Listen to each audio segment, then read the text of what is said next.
Anti-inflammatory medication can be a good adjunct to treatment for some types of tendonitis, but in other cases it may be a waste of time and sometimes it can interfere with your healing or your rehab process.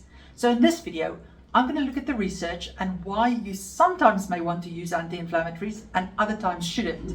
Now, this video replaces a previous one I made because in that video I didn't point out the positive points about anti-inflammatories, which left people thinking that they should never use it. And that is definitely not the case. For those of you who don't know me, my name is Maryke. I'm one of the physiotherapists from treatmyachilles.com, where you can get online physiotherapy assessment as well as treatment for your Achilles injuries. Have a look at the description of this video if you want a link to our website. So how do you decide whether you should be taking anti-inflammatory medication or not? Well, it's all about getting the diagnosis right. Because depending on what's actually causing your tendon pain or your heel pain, it may require a different treatment depending on what's going on in it while it's got this injury. So anti-inflammatories are useful for any condition where there's an excessive inflammatory response. Now, what conditions are those? It's typical bursitis, so heel bursitis, tendonitis caused by antibiotics like fluoroquinolone antibiotics, tendonitis or tendon pain linked to inflammatory conditions like gout or rheumatoid arthritis. And then also if you've got that insertional type Achilles tendonitis, which is super inflamed and sore, we call it an enthesopathy. I can never say the word properly. Then sometimes anti-inflammatories can help to just calm that down again. Now, why would you use it here? Because if you don't calm that excessive inflammation down in the first few days, you usually can't get to the point where you can get to do your rehab. So it can be really, really useful for these cases. Now, if your injury is not caused by excessive inflammation, you may actually want to stay away from anti-inflammatories. And the reason being that it's been shown for those types of conditions to actually suppress the healing response. So typically the two that falls into this category is one, Achilles tendon tears or ruptures. For these, the inflammatory response during those first few days is super important because it cleans out the wound area and gets it ready that healing can take place. So you don't want to suppress that. Also, if you have an overuse Achilles tendonitis or tendinopathy, then, and it's in that acute first couple of weeks where we call it a reactive tendonitis, then also there's an inflammatory response that's meant to help with a healing response. So you don't want to suppress that. So in these cases, you probably don't want to take anti-inflammatories. Now, what happens if you've got a combination of the two?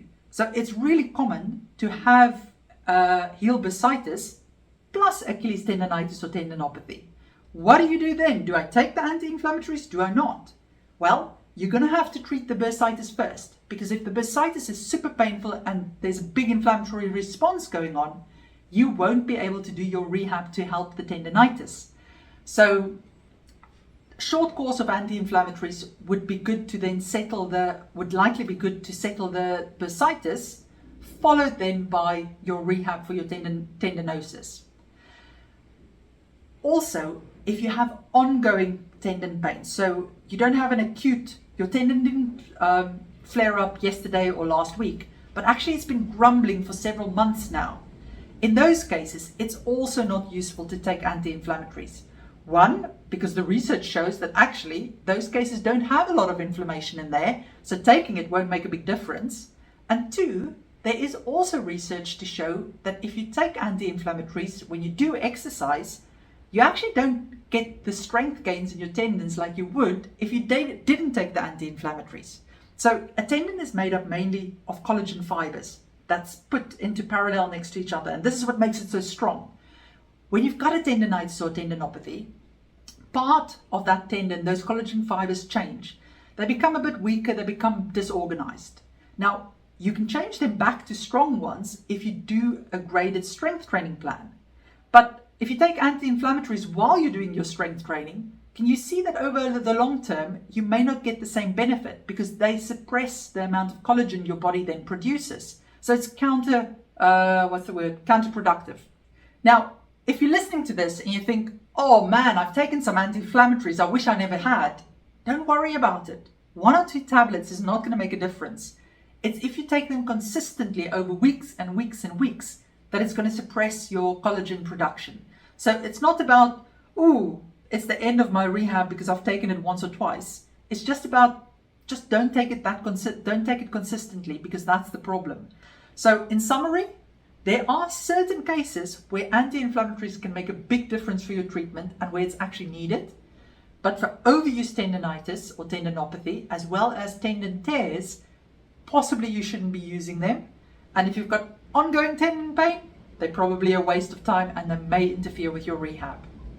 Excellent. Hope you found that useful. And remember, if you need more help with an injury, you're welcome to consult one of the team via video call. The link to our website is in the description of this video. Take care.